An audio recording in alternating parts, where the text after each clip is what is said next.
This image here is from the Father Brown Woodland collection of photographs. It's from 1933 and it shows the state industrial conifer plantation model of forestry, and it shows how the state has turned its back on the native oaks, on the oak woodlands of Ireland, and is continuing an English model of forestry introduced in 1904, and has taken over this estate and is planting the parkland in straight lines of Sitka spruce.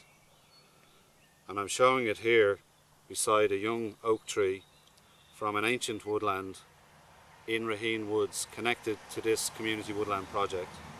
The seed was collected by the owner and he's grown on 100 young oak trees from the ancient oaks, and we're now planting them in the gaps that have been created.